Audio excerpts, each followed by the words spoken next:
There's this very specific image that I think comes to mind when you think of heavy industry. Mm-hmm. You're standing at a harbor, or maybe you're watching one of those documentaries on global logistics, and you see a massive container ship. It's either dry docked, or maybe it's riding high in the water. Yeah. And it's just this engineering marvel, hundreds of feet long, stacked high with goods. But then your eye travels down, right down to the waterline at the very front. And there it is. There it is. The giant red metal balloon just sticking out the back. Exactly. It looks like a battering ram from some ancient Roman galley. Yeah. Or a clown nose. It just feels completely wrong. Yeah. I mean, if I'm designing a race car, or a jet fighter, or even just a bullet, the front is sharp. It's a needle. It's meant to cut through the medium. Mm-hmm. But on a ship, which is supposed to be the absolute pinnacle of maritime efficiency, we just stick a massive blunt obstruction right on the front. It definitely creates a bit of cognitive dissonance. It just looks like something that should slow the ship down, not speed it up. But according to this stack of research we're diving into today, we've got a lot. We've got naval architecture journals, some historical design reviews from the early 20th century, and even this really interesting log from a confused ship captain that knows is actually a precision tool. Oh. It's not just there for looks, and it's certainly not a bummer. Far from it. That nose, which is technically known as the bulbous bow, is arguably one of the most effective fuel-saving devices in the history of transportation. I mean, we are talking about a shape that leverages the hidden physics of the ocean to save shipping lines millions and millions of dollars a year. And that is the mission for this deep dive. We're going to unpack the fluid dynamics of why a blunt nose actually makes a ship faster, which involves some really cool physics, like destructive interference. We'll also look at why the Titanic missed out on this tech, even though it actually existed at the time. That is just such a tragic bit of history. And then there's a twist in the data that I found really surprising.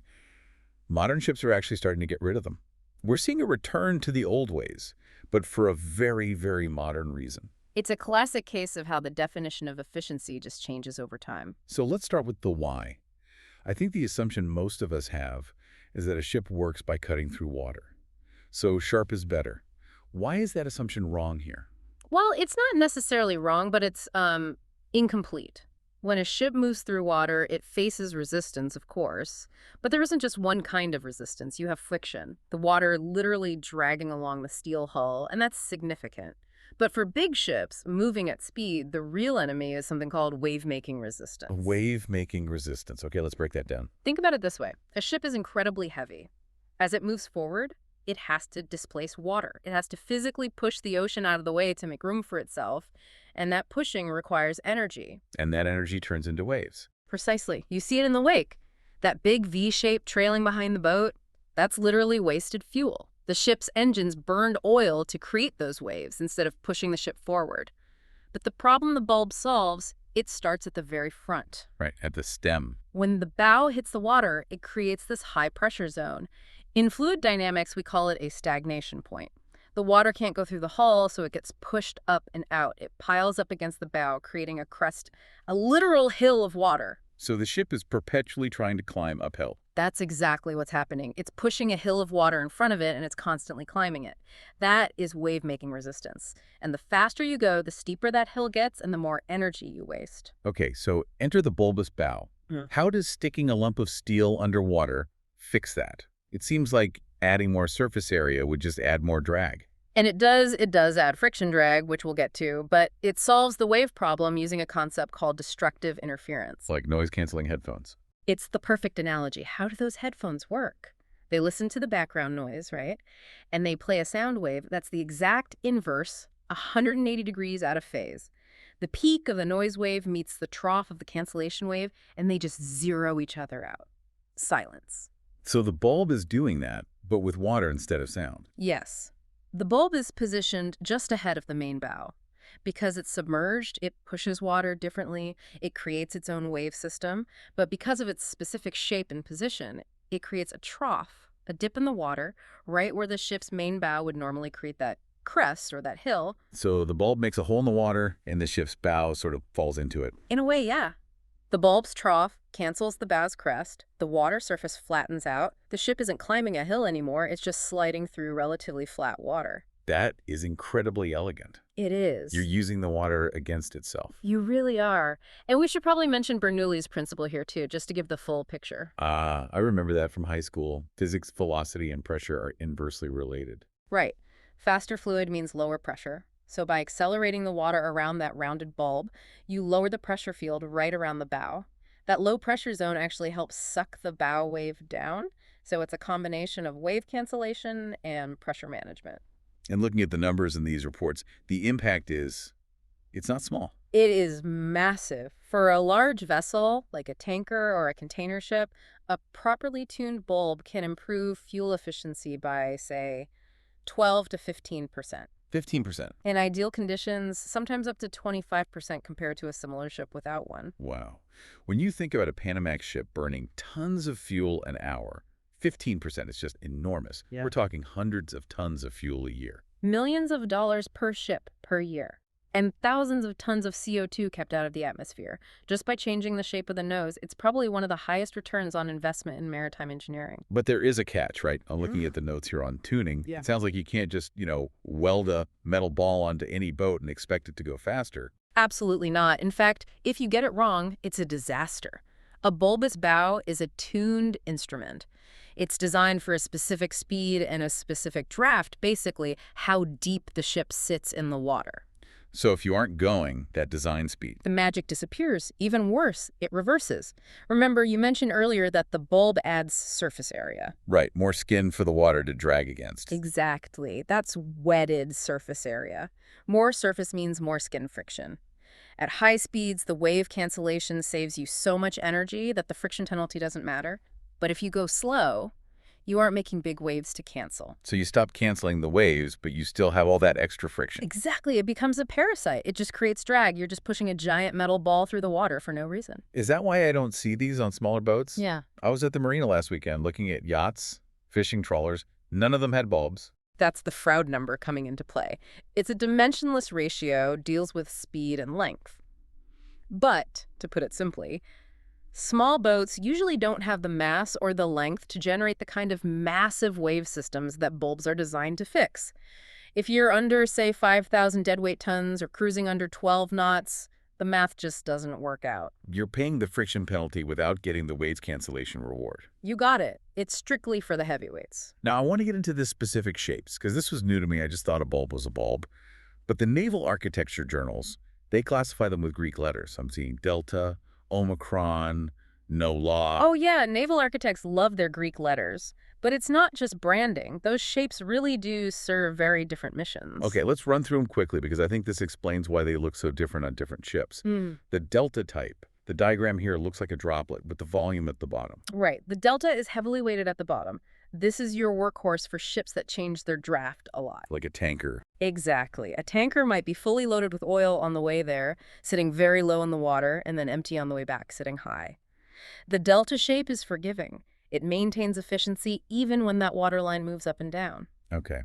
Then we have the omicron. The omicron is the most common one you'll see. It's cylindrical, circular, and cross-section. It's sort of the middle-of-the-road option. It's easier to manufacture than complex curves, but it also has a practical benefit: internal volume. Right, I saw a mention of equipment. You can put things inside the bulb. Oh, sure, it's prime real estate. You often find sonar domes in there, or bow thrusters, those little side-facing propellers that help the ship dock. A big cylindrical omicron bulb is a perfect housing for that kind of gear. That makes a lot of sense. Yeah. And the last one, the nobla. It looks like an upside-down teardrop, a V shape. The nobla is fascinating. It's designed less for pure calm water speed and more for what we call seakeeping. Seakeeping meaning just handling rough water. Exactly. Specifically, reducing slamming. Slamming sounds bad. It feels bad, too. When a ship hits a big wave and then comes down hard, the whole structure just shudders. It can actually damage the hull. The nabla shape enters the water more progressively than a flat bottom. It dampens that impact. So it smooths out the ride. It does. It also helps with pitching, that rocking from front to back. The bulb provides buoyancy way out front, acting like a damper. So if you're on a cruise ship and your cocktail isn't spilling during a storm, you might have a nabla bulb to thank. Huh. And there was one other weird secondary benefit I found in the research regarding ice. I would have thought a bulb is terrible for ice, that it would just get crushed. You'd think so, and for heavy icebreakers, you don't use them. But for ships and medium ice, they can actually help. It comes down to friction again. How so? Well, when a ship breaks ice, the pieces have to go somewhere. The bulb helps guide those broken pieces so they slide along the hull with their wet side against the steel. And wet ice is slippery? Much more slippery than the sharp, dry edges of the ice crushing against the hull. So the bulb essentially lubricates the passage through the ice field. It's amazing how much utility they get out of this one shape. But this brings me to the historical part of the deep dive, which I found really frustrating. The Titanic. The Titanic, 1911, the most famous ship in history. Supposedly the pinnacle of engineering, no bulb. No bulb. And it's not like the technology didn't exist. I found records of the USS Delaware, a U.S. Navy battleship that launched in 1910, a full year before the Titanic, with a bulbous forefoot designed by David W. Taylor. That's correct. Taylor was a visionary. He was running model tests in these basins, and he realized the benefits. So if the Navy had it, why didn't the White Star Line use it? Was it a state secret or something? No, it wasn't classified. It was just cultural.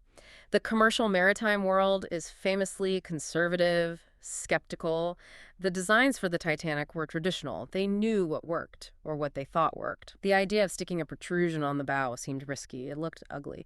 And honestly, without the advanced computer modeling we have today, they couldn't prove it would work for a passenger liner. So they just stuck with the sharp bow and paid for it in fuel. They did. So when did the tide turn? When did the industry look at this and say, okay, we can't ignore this anymore? The real turning point was the French superliner, the Normandy, in 1935. I've seen pictures of the Normandy. It looks like something out of an Art Deco sci-fi movie. It was a masterpiece. The designer, Vladimir Yurkovich, was a Russian naval architect who'd fled the revolution. He was obsessed with hull forms. He convinced the French line to let him install this massive bulbous bow. And the result? It blew the competition out of the water. The Normandy could achieve the same top speeds as its British rival, the Queen Mary, but, and this is the key stat, it used 30% less engine power. 30%? That's not a margin of error, that's a revolution. Exactly. When you can get the same speed for 30% less coal or oil, the argument is over. Economics wins. But even then, it took a while to become universal, right? It did. The Normandy proved it worked, but nobody fully understood why until the 1960s. That's when Dr. Takao Inoue at the University of Tokyo finally did the rigorous math.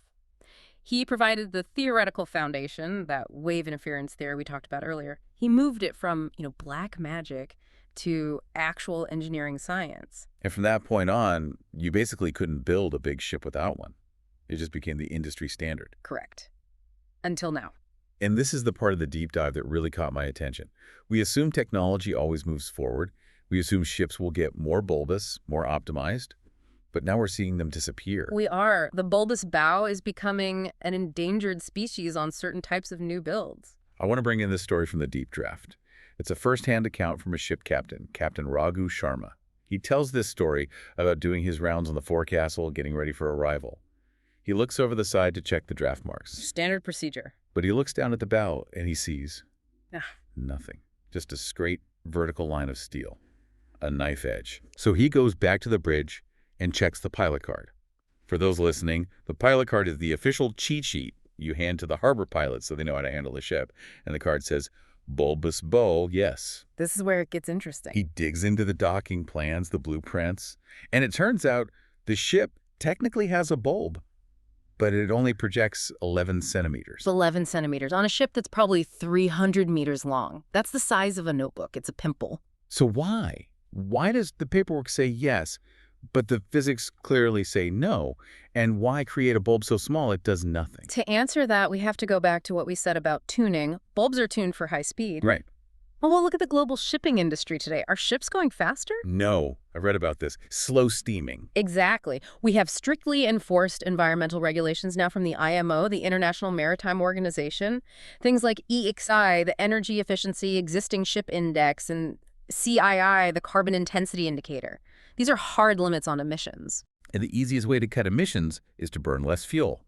And the easiest way to burn less fuel is to slow down. Correct. Ships that used to sprint across the Pacific at 22 or 24 knots are now just trundling along at 12 or 13 knots. And at 12 knots. At 12 knots, the bulb doesn't work. It acts like a brake. So the shipping companies are in a bind. They've got these fleets of ships that are optimized for a world that doesn't exist anymore. Exactly. We have a mismatch between the hull design and the operational reality. So for new ships, designers are scrapping the bulb. They're returning to the vertical bow or the straight stem. It looks so old school. It looks at the Titanic again. It does, visually. Yeah. But the engineering is different. The straight stem is much more versatile. It's not a master of one like the bulb. It's more of a jack of all trades. Meaning it works okay at 12 knots, okay at 18 knots, okay when it's full, okay when it's empty. Exactly. It creates a much more consistent performance profile.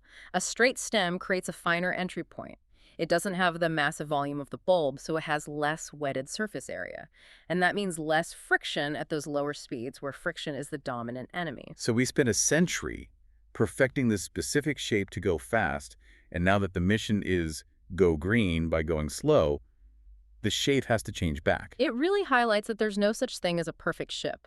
There's only a ship that's optimized for a specific economic and regulatory environment.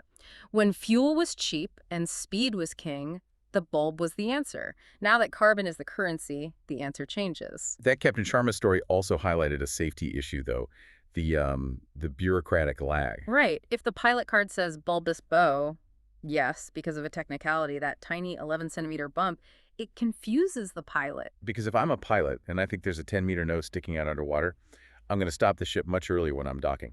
Exactly. You leave a gap. Or you expect the ship to turn a certain way. Bulbs act as pivot points underwater. A straight stem ship handles differently. If the paperwork doesn't match the reality, you introduce risk. It's a classic case of the forms not keeping up with the function. It is, and it shows that we're really in a transition period. We're watching the evolution of maritime design happen in real time. So if we zoom out, the life cycle of the bulbous bow is really a journey of understanding our priorities. We went from, brute force to elegant wave cancellation for speed, and now to flexible efficiency for sustainability. That's the key takeaway for me. Engineering is never static. The physics hasn't changed. Water is still water. Gravity is still gravity. But the constraints have changed. It really makes you wonder what ships will look like in another 50 years. I mean, if we move to hydrogen fuel or wind assist propulsion with those giant kites or rotor sails, will the nose change again? Oh, almost certainly. We're already seeing concepts for wave-piercing reverse bows, where the bottom sticks out further than the top, or hulls that use air lubrication, pumping bubbles under the ship to reduce friction. Like sliding on a cushion of air. Exactly. The bulbous bow might just be one chapter in a very long book of hull design. It might be the defining feature of the oil age of shipping, and as we leave that age, we leave the bulb behind. Well, next time I'm at a port, or even just looking at a picture of a ship online, I'm definitely going to be that guy squinting at the waterline trying to figure out if it's a Delta, an Omicron, or one of these new straight stems. Just make sure you check the draft marks while you're at it. Will do. It's amazing how much engineering goes into something so simple looking.